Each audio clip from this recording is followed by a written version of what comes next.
I'm going to introduce you to Angela Brewer. Angela Brewer is a candidate for Texas House District 64, and she is running against Republican Lynn Stuckey. So, welcome, Angela. Can you tell us a little bit about who you are and why you're running for office?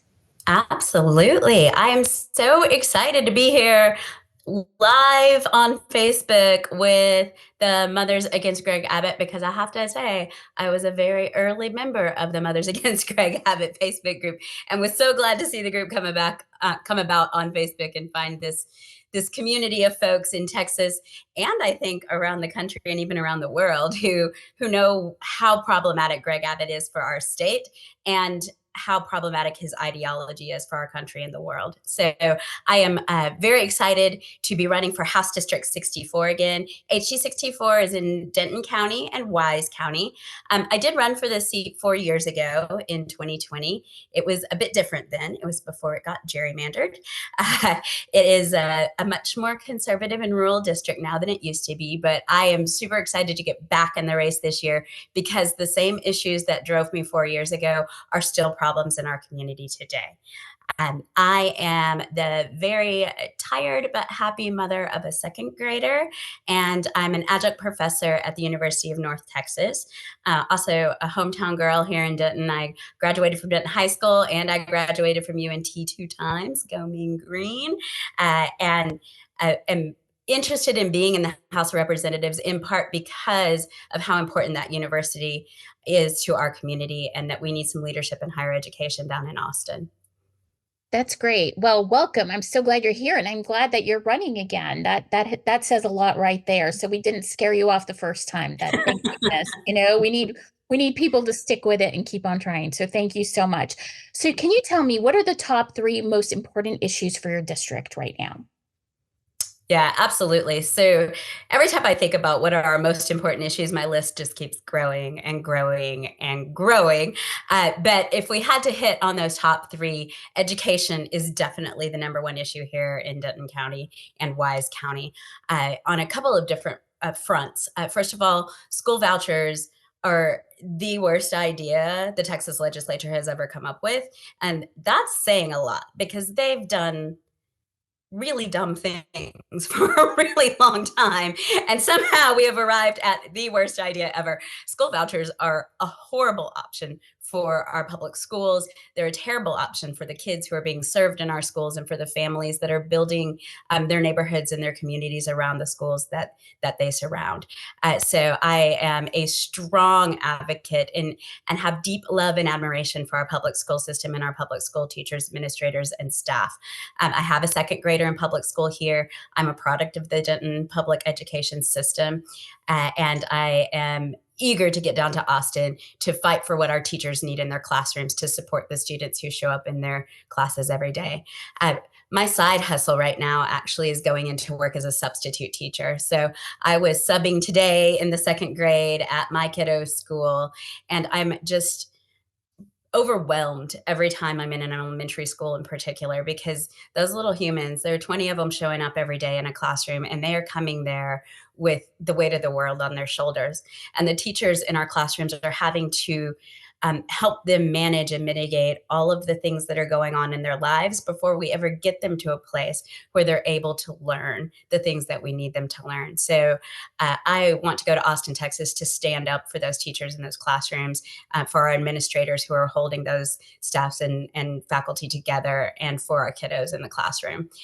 We know school vouchers are going to be bad for everyone. They are particularly bad for rural communities. And we now have Wise County in HD 64. And Wise County is a rural community. There are no private schools in Wise County. So that is going to be money disappearing out of the public education system as basically a gift to wealthy families in urban areas and large suburb areas to go ahead and send their kids to private school. And the kids in my district aren't really going to have the opportunity to benefit from a voucher. So I definitely want to go down to Austin to fight against that voucher system. Second issue on our list, for sure, is choice. And I am, from a long time back, back in high school protesting for choice and making sure that Roe stayed in place and that women's freedom to decide what to do with their bodies and when to become a parent always remained in our hands. Now that we've lost the protections of Roe, we are being victimized, and women in our state are being traumatized, honestly, by the decisions our legislature has made around deciding when to become a parent. So I am ready to go down to Austin to fight for a woman's right to choose. This is nonsense what is going on. And I really cannot wait to get down there and start overturning the bans that they have put in place that are really killing Texas women. I mean, we don't need to sugarcoat it. They are killing Texas women, and we need to put a stop to it. There's one more choice issue I actually want to talk about. I am a big supporter of legalization of marijuana or decriminalization and allowing Texans the choice to relax and chill out the way that they want to without fear of the government coming down on them. It's always struck me as a little weird that we have this state that where a lot of folks get very excited about their Second Amendment rights and keeping their guns and all this stuff, but don't also apply that to other, recreational activities like the use of marijuana. And to me, the logic follows. If you're going to advocate for freedom on that one issue, then you need to be thinking about all of these issues. So I'm also really interested in going to Austin to think about to work on decriminalization of marijuana. Last thing I want to talk about is a little more philosophical, but practical. And it's the reason I got in the race this year.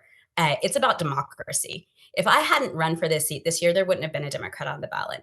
The way that my district has been gerrymandered, it is an extraordinarily large hill for a Democrat to climb. And last cycle in 2022, there wasn't a Democrat on the ballot. When I went to vote, Lynn Stuckey was my only option, and it really broke my heart. And so when it came around to this cycle, I thought, democracy means that we get a choice. And I want to be a part of giving people a choice. I think that democracy matters. I think that we are in a place in our country that we've maybe never been at before, where we have a real chance in this election cycle in 2024 to damage our democracy in a way that it might not come back from. And this election could not be more important for people to engage in, become informed about, talk to their friends about, really let people know, hey, this isn't the year to sit it out. This isn't the year to say, they're all the same, because we're not. Democrats are out here fighting for our democracy. We're going to save our democracy. And that's the third reason I got in the race. I want to go to Austin to end voter suppression laws. I want to go to Austin to put limits on the amount of money that can be spent in political campaigns. I don't know if people know this, but in a Texas House race, a person can donate any amount of money to my campaign that they want. Absolutely any amount. If I ran into somebody who said, I want to give you $5 million to run your campaign, I could take that check from them legally as long as I report it. Right? That is the only limitation on money. And that is absurd. Absolutely absurd that that kind of money can go into politics in our state. So I really want to get down to Austin and work on those issues around democracy, about increasing access for voters, making it easier to vote in our state, limiting some of that money, getting some of the corruption out of our politics, and making sure that the folks who are representing us in Austin, Texas are there because they want to serve their community and serve their neighbors like I do. Well, you were talking my language, I have to say, because that's the whole entire thing we're focusing on this year for 2024 is saving democracy. So I hear you there 110%. So tell us, Angela, where can we find you and how best can we support you right now while you're running for office? Yeah, so we're keeping it simple right now. And I am on Facebook and Instagram. You can find me at Angela for Texas on both Facebook and Instagram.